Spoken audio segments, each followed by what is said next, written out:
Hello po, magandang araw po sa inyo lahat and, today, this is a recorded video. Yung,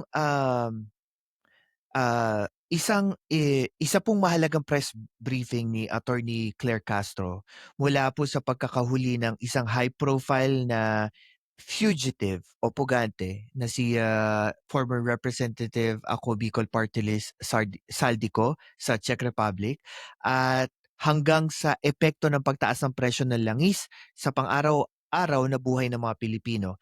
Ano nga bang ginagawa ng pamahalaan laban sa korupsyon, sa ekonomiya at fake news? At sapat ba ang mga hakbang na ito? Pag-usapan natin today, but before we start our discussion, please don't forget to share, like, and subscribe to our YouTube channel. And also, don't forget to have your comments down below. At we will try to answer and answer your questions or any comments about our video. Today po, ng pagkakataon, ulit, ng isa sa mga tinitingala ko pong vlogger at lagi na po siyang naandito at isa din po sa tumutulong sa atin para mas makilala tayo sa social media platform. Please welcome po, Densabot TV. Yun. Hello, hello. Akala ko sasabihin mo lagi nakatingala, eh. Ayun, Anyway, magandang, napkin. magandang umaga, tanghali, gabi sa lahat 'yan. Sa mga kababayan Yeah. nating OFW 'yan. Sa mga kaibigan nating vlogger, shoutout po sa inyong lahat.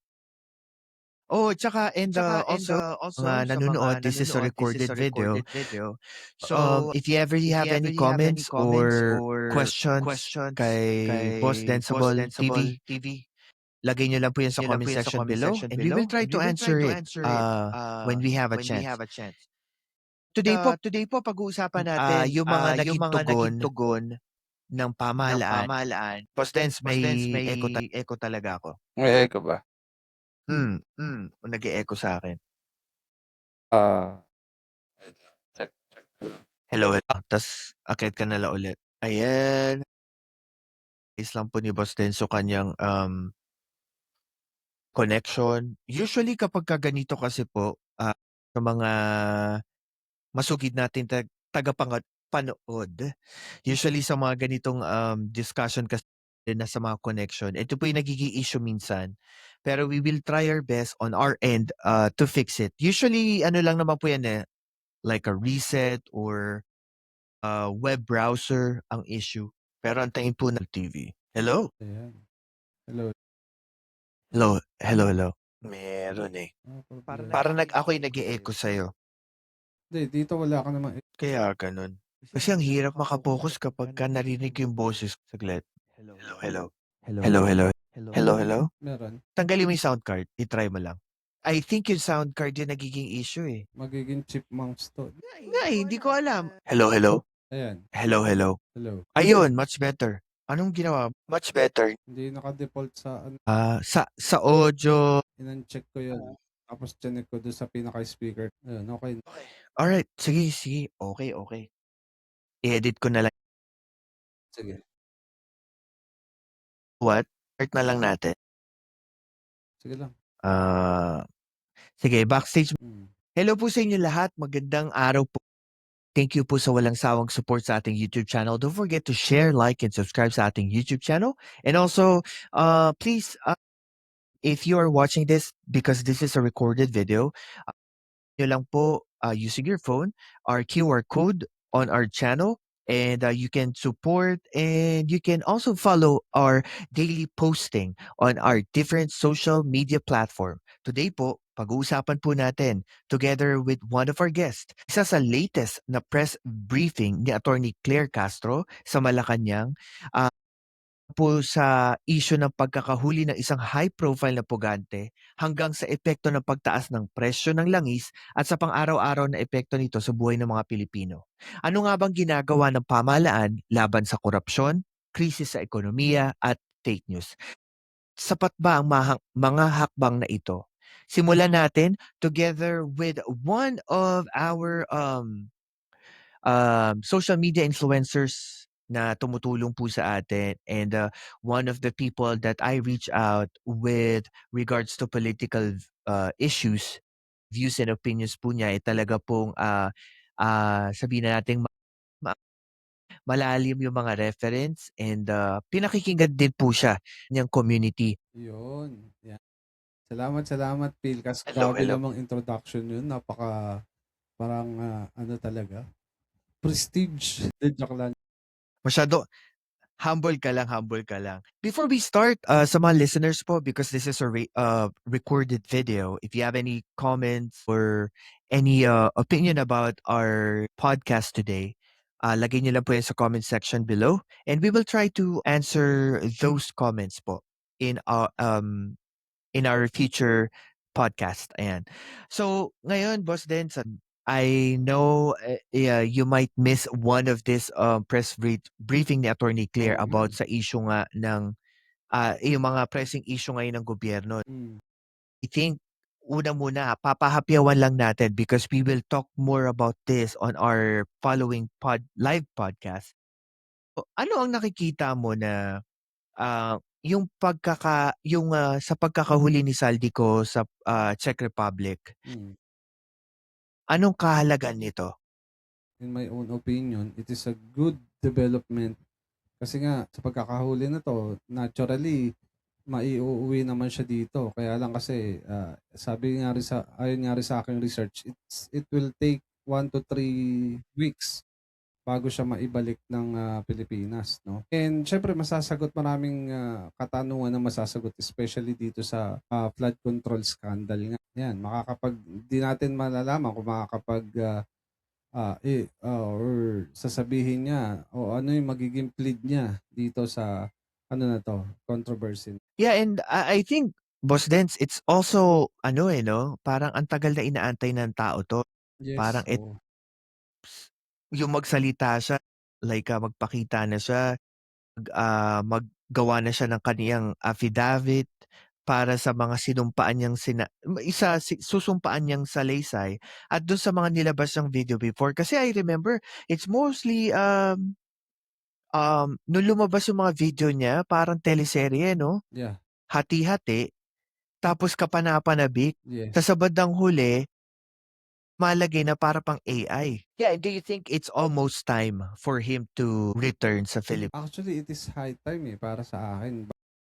Kasi nga, medyo sad to say, natatabunan na ng mga ibang issues itong usapin tungkol sa flood control na which is dapat nga yan yung una-una at pina-prioritize natin ng gobyerno na maresolusyonan kasi talagang napakalaking iskandalo niya. Yung confidence kasi dito patungo na din sa ating gobyerno, maibabalik ng gobyerno yan or mariregain ng gobyerno kung talagang mariresolve itong issue na. Yeah, and I think another problem that we're having is also yung yung accountability issue.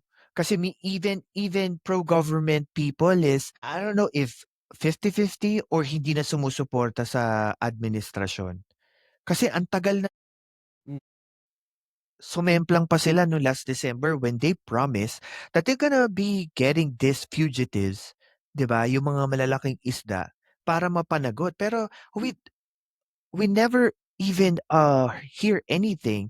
At ang masakit pa, para bang lumalagay na may inaantay na pagkakataon kaya hindi pa talaga hinuhuli o hindi pa kinakasuhan yung mga big fish.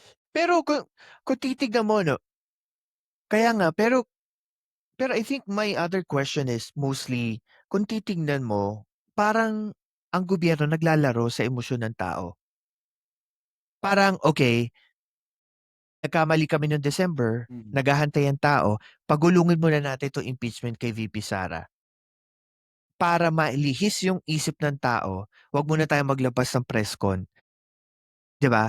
And then, 'pag pumasok si Saldico, ita-timing natin kung kailan natin kakasuhan itong mga senador.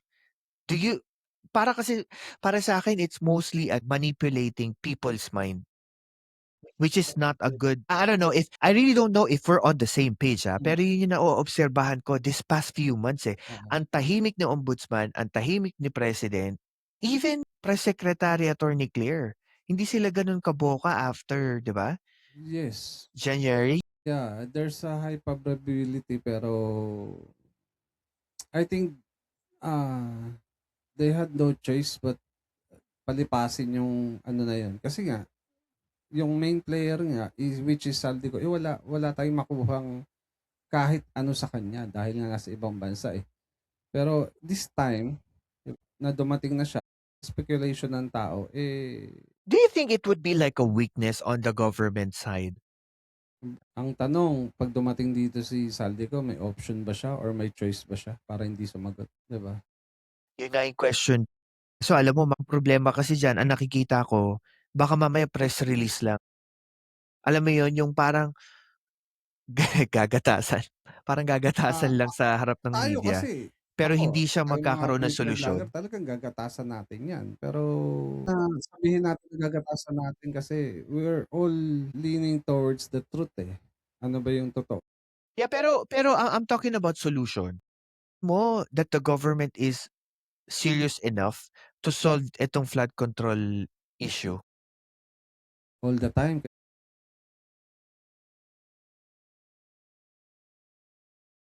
Kasi parang ewan ko, siguro people will have a different opinion about this. Pero I feel ang gobyerno parang urong-sulong dito sa issue ng flood control.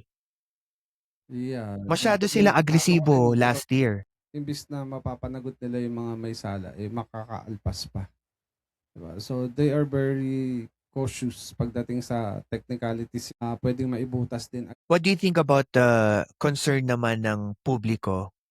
Kasi parang iniisip naman ng publiko is more of like, parang salita na lang, wala na aksyon at ang tagal-tagal na. Yun kasi public perception eh, na kasi nga, isa na rin yung nakakaapekto talaga yung black propaganda against sa government. Alam naman natin kung sino yung gumagawa ng mga yan. Pero hindi ko naman sila sinisisi. I mean, may fault pa rin ng, para sa akin, may kakulangan pa rin ng gobyerno pagdating sa issue na yan. Kaya lang, optics, talagang pumapabor doon sa mga kalaban ng gobyerno na which is parang, Yeah, isa pa na I think isa pang kinakatakot ko dito, if and if na matuloy itong issue na 'to, pasok si Saldico, tapos matuloy yung proceeding, ang sunod ko na question diyan, si Saldico lang ba ang puwedeng makasuhan o mapakulong? Kasi ang nakikita ko, kapag napakalaking national issue ng korapsyon, tapos pinapasok ng national government yung issue na yun sa Pilipinas, most definitely, nidiin yung mismong taong pinag-uusapan araw-araw. Just like naalala mo yung PDAP kay Pinoy, yeah. kulong yung ibang ano, hindi naman nakulong yung ibang senador o kongresista. Ano nangyari? Si PDAP, ano ba pangalan niya, si PDAP? Hindi ko sinasabing gano'n na nangyari, pero I have this thinking na baka doon kasi parang eto na lang, siguro. Mm.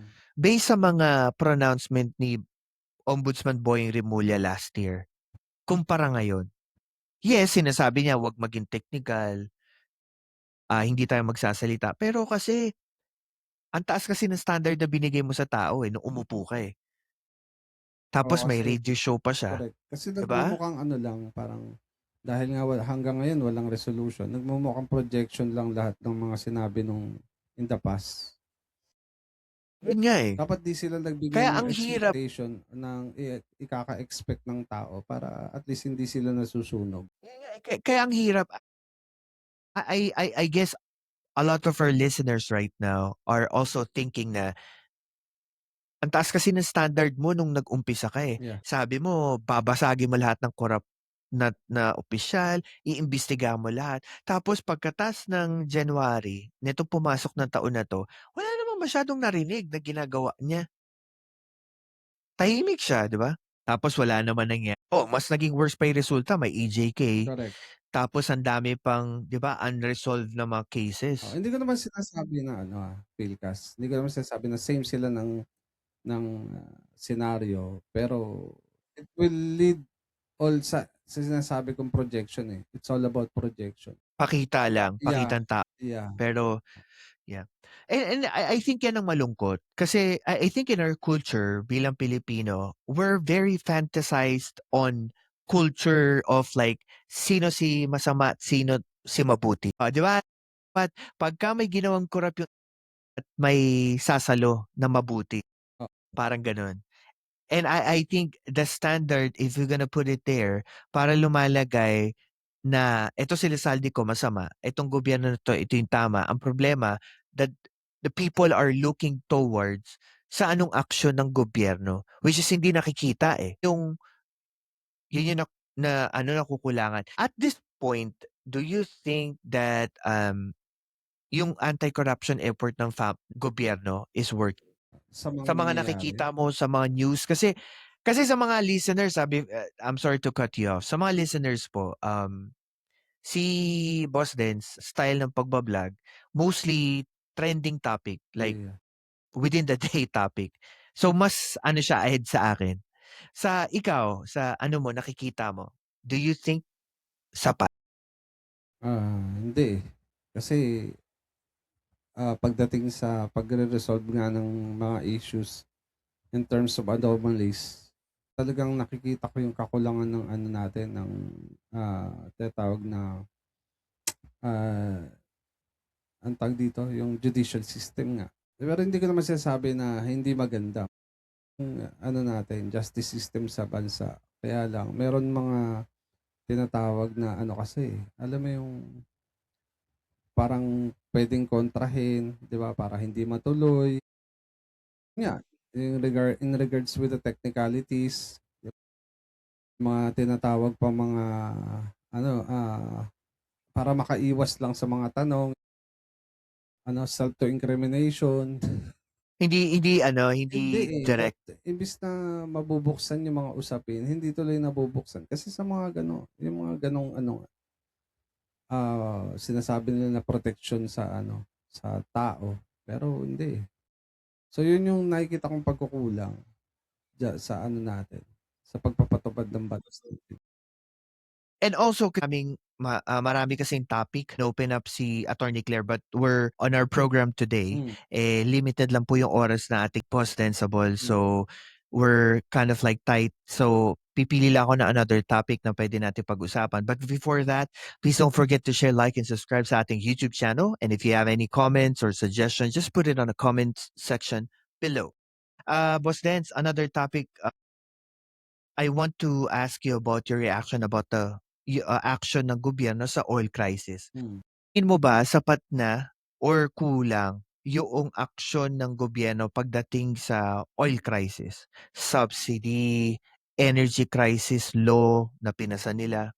Ah, Pagdating naman sa energy crisis law, naman sa'kin 'yun, approve naman sa'kin 'yun. Pero in terms of, ah, kagaya nga niyan yung, pag-i-store 'no ng mga,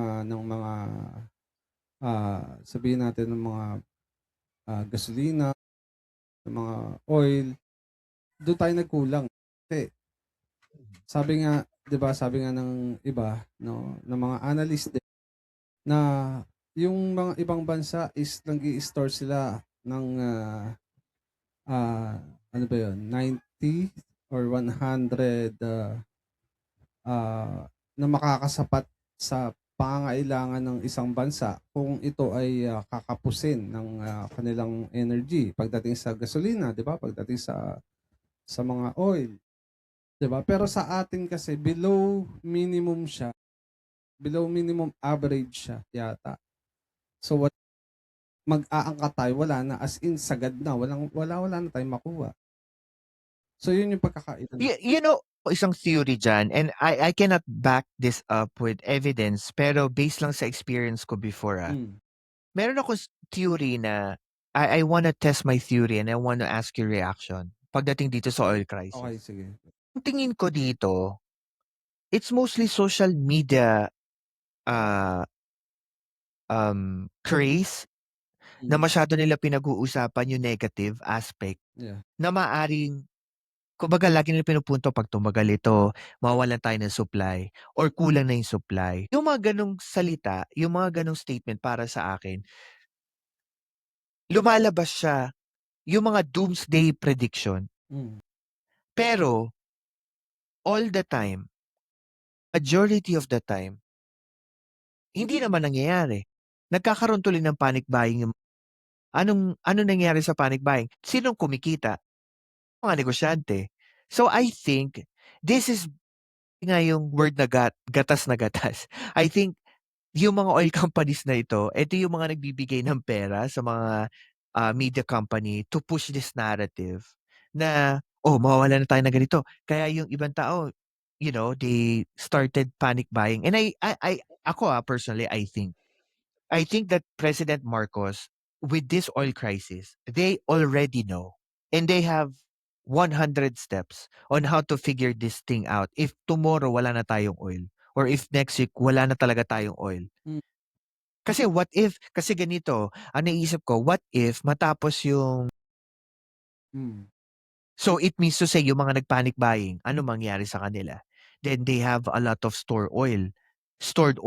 Eh bumaba yung presyo. So ano mangyayari to pag bumaba yung presyo? Yeah, kasi hindi nila pwede ibenta yun ng Palagi. mataas. Kaya yung parang analogy ko, it's usually this narrative does not make any sense. Kasi para lumalagay, oh, tinatakot mo ng tinatakot ang tao. So anong Hindi, gagawin ng pero tao? ang akin lang naman, no, Pilkas, hindi mo rin kasi pwedeng parang, anong pa tawag dito? I-dismantle yung sinasabi din ng energy, parang ng energy, ang tawag dito? Crisis. Yung nagde-determine ng energy natin. Na kasi galing din sa kanila yung report na yan, talagang kulang yung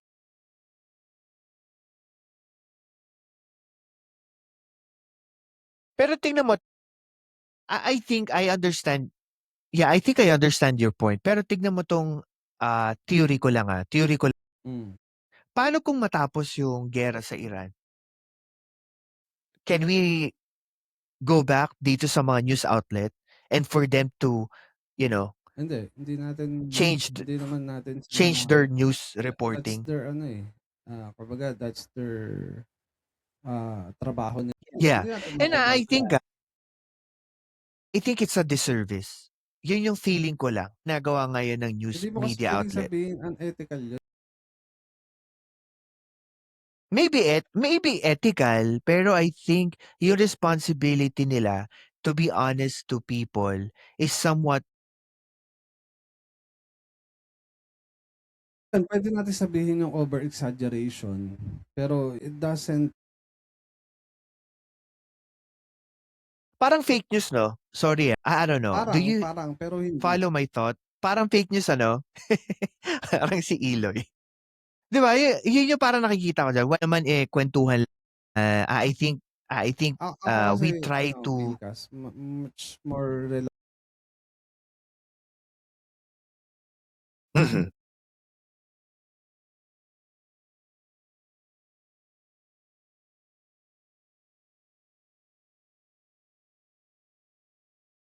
Pero masarap lang kasi 'no, pagka yung ganito sa podcast, paano kaya kung or baka naman gano'n, 'no? Oo. And I think, sa mga listeners po, maraming salamat po sa walang sawang support. As much as we would like to ask, Boss Densable to keep his time sa ating channel, ano po natin munang putulin dahil po meron po tayong, may susunod pa. Ayan. Sa ating last part ng ating, pag-uusap ngayon sa ating podcast, I think this is like a general question ano. Hmm. Kasi inopen up din ni Attorney Claire about sa infrastructure project ng gobyerno sa pangkalahatan.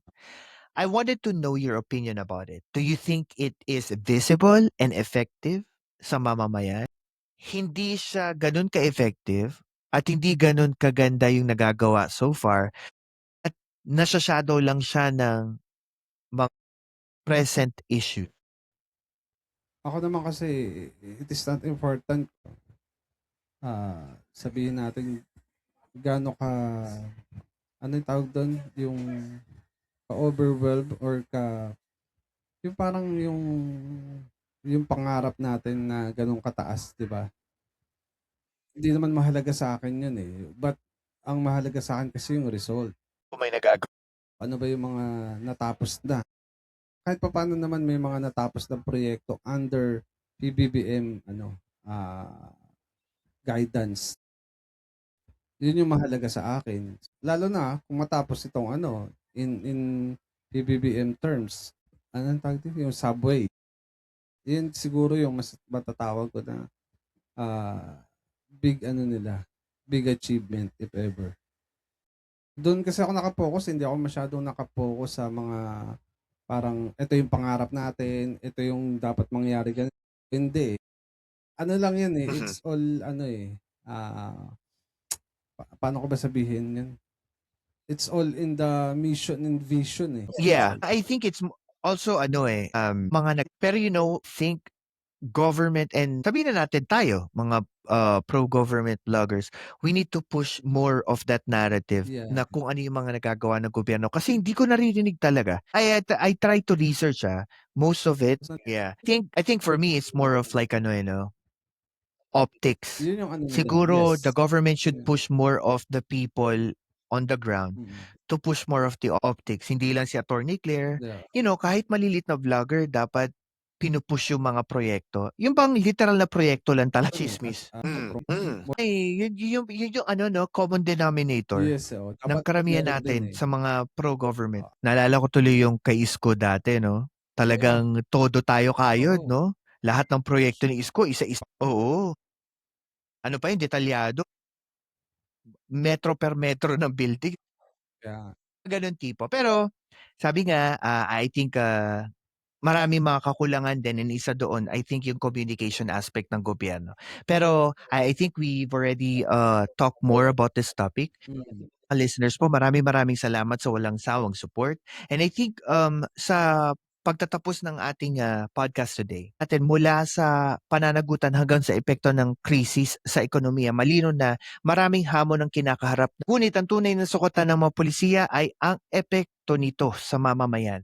Sapat na ba ang mga hakbang nito o kailangan pa ng mas malalim na solusyon? Kaya po narinig nyo kanina kay Boss Dens, hindi ho perfect ang minsan, hindi mo natitignan yung mission or vision eh. Kung ano na lang talaga yung nakikita mo, legit na nagagawa ng gobyerno. Pero, ika nga, at the end of the day, it depends on how people appreciate yung mga nagagawa ng gobyerno. Hindi naman sila Diyos para bukas meron na kagad tulay. Okay, may pabahay na bukas. So maraming mga sabihin na natin mga bagay na kailangan pa-improve ng gobyerno pagdating sa ganun ba. And I think dito na po magtatapos ang ating podcast today. Boss Des, maraming salamat. And sa mga listeners, God bless and God first po. Thank you. Ako po si Banat Boy at ito ang Philcast kung saan ang katotohanan walang takot na sinasabi. Like, share at subscribe na.